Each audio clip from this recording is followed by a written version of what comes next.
दोस्तों, आज की कहानी जो हम एक्सप्लेन करने जा रहे हैं वो एक बेहतरीन स्टोरी होने वाली है जिसमें दो मेन कैरेक्टर हैं। पहला डीन नाम का हाई स्कूल बॉय जो कि बहुत ही लेजी और बोरिंग किस्म की लाइफ जीता है, वहीं दूसरी ओर एमा जो कि सभी की क्रश है और पूरे स्कूल में उसके चर्चे हैं। जब ये दोनों एक साथ एक टापू पर 15 दिन गुजारेंगे तो कैसे सब चलेगा, चलिए देखते हैं। दिन की शुरुआत होती है। एमा सबसे पहले सोकर उठती है, अपने रूटीन को देखती है, आज उसे क्या क्या करना है और फिर अपनी तैयारी में लग जाती है। वहीं दूसरी ओर हम डीन को देखते हैं जो उठते ही जाकर वीडियो गेम खेलना शुरू कर देता है। तभी उसके डैड जो कि एक नामी बिजनेसमैन है आकर उसे समझाते हैं कि अगर तुम्हें गेम्स ही खेलते रहोगे तो स्कूल के लिए लेट हो जाओगे, और इसीलिए वो उसे बंद कर देता है और स्कूल के लिए भागता है। उधर एमा भी पहुंच जाती है और सभी लड़के उसे बात करने के लिए मरे जा रहे थे, लेकिन वो किसी को भाव नहीं देती सिवाय हमारे हीरो डीन को।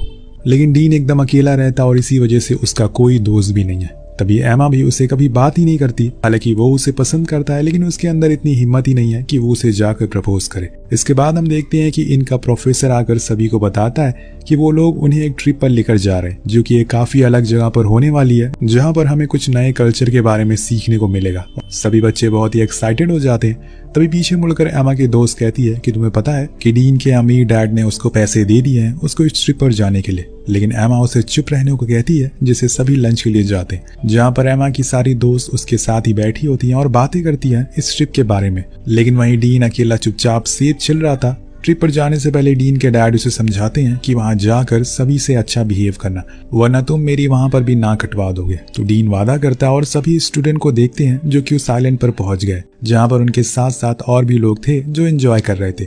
वहीं एमा देखती है कि डीन अकेले बालकनी पर खड़ा होकर ड्रिंक कर रहा है। उसके ऊपर उसे तरस आता है, लेकिन तभी उसके दोस्त आकर उसे ले जाते हैं और फिर उसको भूल जाती है वो। इसके बाद सभी दोस्त अपने प्रोजेक्ट में लग जाते हैं और फिर ऐसे ही देखते देखते रात हो जाती है। तभी एमा के दोस्त आकर उसे बताती है कि कुछ दूरी पर एक याच खड़ा है जहां पर पार्टी हो रही है, हमें वहां पर चलना चाहिए। लेकिन वो मना कर देती है, ये कहकर कि उसकी तबीयत ठीक नहीं है। पर उसकी दोस्त जिद करने लगती है, इसीलिए एमा को भी जाना पड़ता है। हालांकि इस पार्टी के बारे में उनके प्रोफेसर को पता नहीं था, क्योंकि ये उनकी ट्रिप का हिस्सा नहीं है। वहां जाकर एमा देखती है कि कुछ लोग कुछ नशीली चीजों का सेवन कर रहे हैं और बहुत ड्रिंक भी कर रहे हैं। इसीलिए वो साइड में आकर खड़ी हो जाती है। वहां उसे डीन भी मिलता है और उसे भी ये सब चीजें पसंद नहीं आ रही थी, इसीलिए वो साइड में था। लेकिन तभी वहां पर पुलिस आ जाती है और उन्हें एक साथ लाइन में खड़ा होना पड़ता है, क्योंकि वो सभी कुछ नशीली चीजें कंज्यूम कर रहे थे। तभी हम देखते हैं कि एमा का पैर स्लिप हो जाता है और वो नीचे पानी में गिर जाती है। ऐसा होते हुए सिर्फ डीन ही उसे देखता है, इसीलिए वो भी पानी में कूदता है उसे बचाने के लिए। उन्हें वहां पर एक छोटी सी बोट दिखाई देती है जो कि शिप के साथ अटैच थी। वो दोनों उस पर बैठ जाते हैं और डीन बोट की रस्सी को काट देता है, क्योंकि उससे अपने डैड से वादा किया था कि वो किसी भी तरह की कोई दिक्कत क्रिएट नहीं करेगा, और इसीलिए वो पुलिस के चक्कर में नहीं पड़ना चाहता। वो एमा से कहता है कि जैसे ही पुलिस यहाँ से जाएगी हम लोग किनारे पर आ जाएंगे। पर कुछ देर बाद उन्हें पता चलता है कि उनकी बोट में मोटर तो है ही नहीं, उन्हें पैडल करके ही आना पड़ेगा। इतनी तेज लहरों में उसे पानी के साथ आगे बहाने लगती है, लेकिन इतनी तेज लहरों में उनकी बोट पानी के साथ आगे बढ़ने लगती है और वो शिप से बहुत दूर जा चुके थे। अब रात बीत जाती है और सुबह सभी स्टूडेंट को बुलाया जाता है। उन्हें बताया जाता है कि इस ट्रिप को उन्हें यहीं पर बंद करना होगा, क्योंकि उन्होंने जो रात में किया वो किसी को बताने लायक भी नहीं है, और स्कूल वालों से उन्होंने बात की है, इसीलिए सभी को अब घर जाना होगा। तभी एमा की दोस्त बताती है कि एमा कल रात से गायब है। उन्होंने उसे कांटेक्ट करने की भी कोशिश करी, लेकिन उसका कोई अता पता नहीं है। तभी एक लड़का कहता है कि सर डीन भी गायब है। वहीं दूसरी ओर हम उन दोनों को देखते हैं जो एक साथ ही एक बोट पर पता नहीं कौन सी दिशा में भटक रहे हैं। डीन देखता है कि उसका फोन भीग चुका है, वो अब किसी काम का नहीं है। वहीं दूसरी ओर एमा का भी यही हाल था। वो कहती है कि हमें आगे चलना चाहिए, लेकिन डीन मना कर देता है, क्योंकि उसे लगता है कि शायद उन्हें ढूंढते ढूंढते यहाँ तक कोई जरूर आएगा। पर एमा को उसका ये आइडिया पसंद नहीं आता। तभी उसकी नजर दूर एक आइलैंड पर पड़ती है, जो कि डीन को भी दिखता है, पर वो कहता है कि ये तो बहुत ही दूर है, हम नहीं जा सकते वहां पर। तो एमा पैडल मारने लगती है अकेले, और डीन को भी उसका साथ देना पड़ता है। वो ऐसा ही करता है। फिर दोनों बड़े ही देर बाद उस आइलैंड पर पहुंचते हैं, जहां उन्हें लगता है कि शायद यहाँ पर कोई ना कोई होटल जरूर होगा जिसे वो मदद मांग सकते हैं। इसीलिए वो अपनी बोट को साइड में लगाते हैं और मदद के लिए अंदर की ओर जाते हैं, शायद कुछ मिल जाए। उधर दूसरी ओर हम डीन और एमा के पेरेंट्स को देखते हैं। जब उन्हें पता चलता है कि वो तो कहीं पर खो गए हैं और रात से वो कहीं मिल नहीं रहे, तो वो फौरन स्कूल पहुंचते हैं और वहाँ के लोगों से बात करते हैं, जो उन्हें आश्वासन देते हैं कि आपके बच्चों को ढूंढ लेंगे, अब वो कहीं नहीं जाएंगे। लेकिन उन्हें फिक्र हो रही थी। उधर एमा और डीन दोनों ही होटल की खोज में इधर उधर भटक रहे होते हैं। तभी उन्हें एक बहुत ही खूबसूरत वाटरफॉल दिखाई देता है। डीन जिद करता है कि वो इसमें कूदने जा रहा है, लेकिन एमा को पहले वो होटल ढूंढना है, इसीलिए वो उसे चलने को कहती है। अब बहुत देर हो जाती है, वो जगह की सबसे ऊंची जगह पर भी जाते हैं, लेकिन अभी तक उन्हें कोई होटल दिखाई दे ही नहीं रहा था। मतलब यहाँ पर कोई होटल है ही नहीं। एमा को समझ आ गया था कि वो अब सच में इस आइलैंड पर खो चुके हैं। अगर उसने मूवी टीवी की सर्वाइवल वीडियोस देखी होती तभी वो खुद को जिंदा रख पाएगी, वरना तो मुश्किल होगी। या तो उन्हें कोई जहरीला कीड़ा काट लेगा या फिर वो भूख उनकी जान ले लेगी। तो एमा डीन से पूछती है कि हमें सबसे पहले आग जलाना चाहिए ताकि कोई जानवर यहाँ तक ना आए। तो डीन अपना लाइटर दिखाता है जो कि उसके जेब में हमेशा रहता है। चलो, आज किसी के सुट्टे मारने की वजह से उसकी जान बच रही है। यहाँ डीन कहता है कि मेरे पास एक आइडिया है, क्यों ना हम लोग उस बोट पर बैठ किसी और आइलैंड की ओर चले, शायद हमें वहां पर कुछ मिल जाए।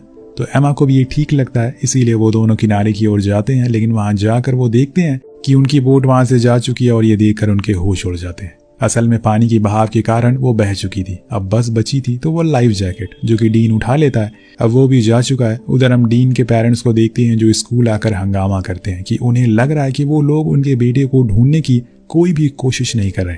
इसीलिए वो खुद उस आइलैंड पर जाने की बात करते हैं जहां पर ये लोग रुके हुए हैं। लेकिन स्टाफ कहता है कि उन्होंने पुलिस को इन्फॉर्म कर दिया है, उन्होंने अब रेस्क्यू मिशन भी शुरू कर दिया है। इधर दूसरी तरफ एक दिन बीत चुका था, अब रात होने को आई थी। एमा ने अपने बैग्स में कुछ चोको चिप्स रखे थे जो वो डीन को खाने को देती है। दोनों थोड़ी देर बात करते हैं और फिर सो जाते हैं। लेकिन यहाँ एमा को नींद नहीं आती, उसे किसी की आवाजें सुनाई दे रही थी जिसकी वजह से वो डर रही थी, इसीलिए वो पूरी रात सोती ही नहीं है। और सुबह डीन से जल्दी उठकर वहां पर SOS का साइन बनाने लगती है। जब डीन उठता है तो वो उसे पानी लाने को कहती है, लेकिन वो तो उठते ही स्विम करने के लिए चला जाता है। तो एमा को खुद ही जाना पड़ता है पानी भरने के लिए, पर वहां पर भी उसे कल वाली ही आवाजें आती है जिससे वो जल्दी से वापस आ जाती है। इसके बाद हम देखते हैं कि इन लोगों के पास एक फ्लेयर भी मौजूद है जो कि उस लाइव बोट में रखी हुई थी। अब समय रहते डीन ने उसे अपने पास रख लिया। इसके बाद वो अब शेल्टर बनाते हैं, क्योंकि ऐसे रहते हुए उन्हें काफी दिन हो गए। जिसके बाद ये कुछ खाने के लिए वहां पर उग रहे केलों को भी खाते हैं। इन्हें खाने और पीने की कोई कमी नहीं थी, लेकिन फिर भी एमा को अपने घर जाना है क्योंकि उसके मॉम डैड परेशान हो रहे हैं। इसके बाद हम देखते हैं कि न्यूज वाले बताते हैं कि सभी उन दोनों को ढूंढने की बहुत कोशिश कर रहे हैं, लेकिन शायद वो मर चुके हैं। इसीलिए पुलिस अब उनकी बॉडी को रिकवर करने की कोशिश में जुट गई है। लेकिन डीन के डैड अपने बेटे को जानते हैं, वो इतनी आसानी से गिव अप नहीं करेगा। इसीलिए वो उसे चॉपर से ढूंढने की कोशिश करते हैं। वही आइलैंड पर इन्हें साथ रहते हुए काफी समय हो गया था, इसीलिए इनके बीच में एक अच्छी बॉन्डिंग हो जाती है। स्कूल में तो इन्होंने कभी बात नहीं की, लेकिन यहाँ पर आकर ये अच्छा टाइम स्पेंड कर रहे होते हैं। अब एक दिन जब ऐसे ही डीन वहां पर वॉक कर रहा होता है तो उसे एक कंकाल मिलता है, जिसे देखकर एमा भी बहुत डर जाती है और कहती है कि उनका भी कुछ दिन में यही हाल होने वाला है। लेकिन डीन समझाता है कि ऐसा कुछ नहीं है, ये शायद किसी पुराने मछुआरे या फिर किसी पायरेट का होगा जो यहाँ पर आकर फंस गया, लेकिन हमें हमारे पेरेंट्स ढूंढने के लिए जरूर आएंगे। एमा को डीन की बातें समझ आती है, इसीलिए वो चुप हो जाती है और वेट करने लगती है। अगले दिन जब एमा सोकर उठती है तो वो देखती है कि डीन वहां पर नहीं है। वो बहुत ही ज्यादा डर जाती है और डीन डीन कहकर आवाज लगाने लगती है, लेकिन वो तो कहीं दिखाई नहीं दे रहा था। तो वो आइलैंड के और अंदर जाती है, जहां पर वो डीन को दिखती है जो कि एक गड्ढा खोद रहा था ताकि वो उस कंकाल को दफना सके। लेकिन एमा उस पर बहुत गुस्सा करती है और वो उसे बिना बताए कैसे यहाँ पर आ सकता है। उसे पता भी है कि वो कितना डर गई। इसी बीच उसका पैर स्लिप हो जाता है और वो गिर जाती है, जिससे कि उसके पैर में चोट लग जाती है। अब डीन फौरन उसे उठाता और सॉरी कहता है। इसके बाद वो उसके घाव पर मरहम लगाता है और तब वो एमा को अपनी मॉम की बात बताता है। एक दिन जब वो अपनी लाइब्रेरी में था तो उसकी मॉम उसकी वजह से स्टेयर से गिर गई, जिससे कि उनके सर में गहरी चोट लग गई और वो इस दुनिया से चली गई। वो हमेशा अपनी माँ की मौत का जिम्मेदार खुद को मानता है, इसीलिए वो अकेले ही रहना पसंद करता है। या वो उसे बता देता है कि वो उसे बहुत पहले से पसंद करता है, लेकिन कभी कह नहीं पाया। एमा उसकी बात सुनकर उसे सहारा देती है। वहीं दूसरी ओर हम इनके पेरेंट्स को देखते हैं जो डर डर कर इधर उधर भटक रहे थे। कितनी बार एम्बेसी जा चुके हैं लेकिन किसी को कुछ मिल नहीं रहा। एमा की सारी दोस्त पैम्फलेट बांट रही होती हैं, लेकिन ऐसा करते हुए कई दिन बीत जाते हैं और फिर उन दोनों के पेरेंट्स ही मान लेते हैं कि उनके बच्चे अब इस दुनिया में नहीं रहे। जब इस बारे में न्यूज में आता है तो एमा और डीन के घर के बहुत सारे लोग ग्रीटिंग लाकर रखते हैं उसे सिंपैथी देने के तौर पर इन्हें ये नहीं पता कि वो अभी भी जिंदा है और अपनी जिंदगी के कुछ अच्छे पलों के साथ बिता रहे। डीन एमा को किनारे पर बैठाकर अपनी मॉम के साथ बिताया उन पलों को याद करता है जो कि वो आज तक मिस करता आ रहा है। तभी एमा पूछती है कि डीन तुम्हें क्या लगता है कि हम कब तक यहाँ पर जिंदा रह सकते हैं। डीन को जवाब नहीं देता क्योंकि इसका जवाब तो उसे खुद भी पता नहीं है, पर वो उसे इतना दिलासा जरूर देता है कि उन्हें ढूंढने के लिए जरूर कोई ना कोई आएगा। अब एक दिन जब ये लोग सो रहे होते हैं कि तभी डीन को एक प्लेन की आवाज आती है। वो भागते हुए बाहर जाता है तो देखता है कि वो तो उनके ऊपर से ही जा रहा है, इसीलिए वो अपने बैग से फ्लेयर निकालता है, लेकिन वो तो उसे मिलती ही नहीं और इतने में उनकी उम्मीद भी चली जाती है। जब एमा को यह पता चलता है तो वो उस पर बहुत गुस्सा करती है और वहां से चली जाती है।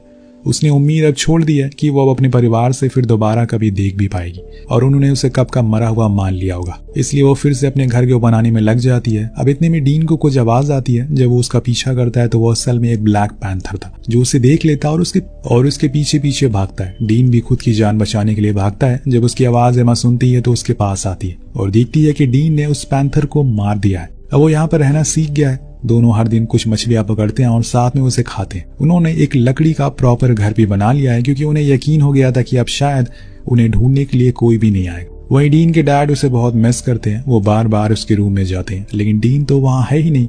वो हमेशा से उसे याद करते आ रहे। काश उनके पास उनका बेटा वापस आ जाता। इधर डीन भी अब उम्मीद हार चुका है। तभी वो देखता है कि एक बंदर उनका सारा सामान ऊपर लेकर जा रहा है। उसके हाथ में उनकी वही फ्लेयर भी मौजूद है। अब डीन उसे वापस देने को कहता है, लेकिन वो नहीं देता। तो एमा उसे केले का लालच देती है, जिससे कि वो उस फ्लेयर को नीचे फेंक देता है और ऐसे ही समय बीतने लगता है। अब ये लोग जब मछली पकड़ रहे होते हैं तभी फिर से इतने दिन बाद आसमान में एक उम्मीद नजर आती है। ये एक चॉपर है। अब इनके पास फ्लेयर भी है, इसीलिए फौरन बाहर जाते हैं और उसे शूट करते हैं। इस बार एमा ने कोई भी देरी नहीं की थी, जिसकी वजह से वो इन्हें देख लेते हैं और रेस्क्यू कर लेते हैं। अब जब इस बात की खबर फैलती है, जो 3 महीने से 2 स्कूल स्टूडेंट गायब हुए थे उन्हें साइलेंट से रेस्क्यू कर लिया गया। वो सभी मीडिया वाले इन्हें कवर करने के लिए आ जाते हैं। दोनों लोग के माता पिता के लिए मानो हुए किसी चमत्कार से कम नहीं था। डीन एमा का हाथ पकड़कर एयरपोर्ट पर आता है, जहाँ पर बहुत सारे लोग मौजूद थे। फिर डीन के डैड उसे घर ले आते हैं और एमा की मॉम उसे। अब दोनों बहुत दिन तक अलग अलग रात गुजारते हैं, जो कि डीन को पसंद नहीं आता। इसीलिए वो छुपके से एक दिन एमा से मिलने के लिए आता है, लेकिन एमा बदल चुकी है। वो उसे ढंग से बात भी नहीं करती। वो नहीं चाहती कि उसकी जो इमेज लोगों के सामने है वो बिगड़ जाए। अभी भी लड़के उस पर मरे। जो बात डीन को समझ आ जाती है, वो बहुत कोशिश करता है उससे बात करने की, स्कूल में भी, लेकिन वो तो उसे इग्नोर कर देती है, जिसकी वजह से वो फिर से अकेले रहने लग गया था। लेकिन कुछ समय बीत जाने के बाद एमा को खुद की गलती का एहसास होता है और वो उसे कॉल करती है और माफी मांगती है। लेकिन इस बार डीन फोन नहीं उठाता। अगले दिन वो अपनी मॉम की ग्रेव पर जाता है और सब कुछ शेयर करता है जो उसने उस आइलैंड पर बिताया। आखिर में वो उनसे माफी भी मांगता है कि उसकी वजह से वो इस दुनिया से चली गई और उनके फ्यूनरल पर भी वो नहीं आया, लेकिन अब वो उनसे हर दिन मिलने जरूर आएगा। ये काफी इमोशनल सीन होता है एक माँ और बेटे के बीच में। अब इसी तरह से कुछ समय बीत जाता है। स्कूल की प्रॉम नाइट होती है। सभी लड़के लड़कियां बिल्कुल रेडी होकर आए हुए थे, जिसमें एमा भी थी, लेकिन डीन घर पर ही था। जब उसके डैड उसे देखते हैं तो उससे पूछते हैं कि तुम प्रॉम नाइट क्यों नहीं गए, तो वो मना कर देता है। लेकिन कुछ ही देर बाद वो मन बदल लेता है, लेकिन वो पार्टी में अंदर नहीं जाता बल्कि बाहरी बारिश में खड़ा रहता है। जब एमा उसे देखती है तो वो सारी चीजों को भूल कर बाहर आ जाती है और उसे किस कर लेती है, जिसके बाद डीन उसे एक ब्रेसलेट गिफ्ट करता है और सभी के सामने उसे प्रपोज करता है। तो दोस्तों, कभी कभी आपके गलत रास्ते पर जाने से भी आपको फायदा होता है, क्योंकि वो आपको अगली बार सही रास्ता दिखाता है। इस वीडियो पर एम करते हैं 6000 लाइक का और 400 कमेंट का, तो कमेंट जरूर करिएगा। मिलते हैं अगली वीडियो में। पीस।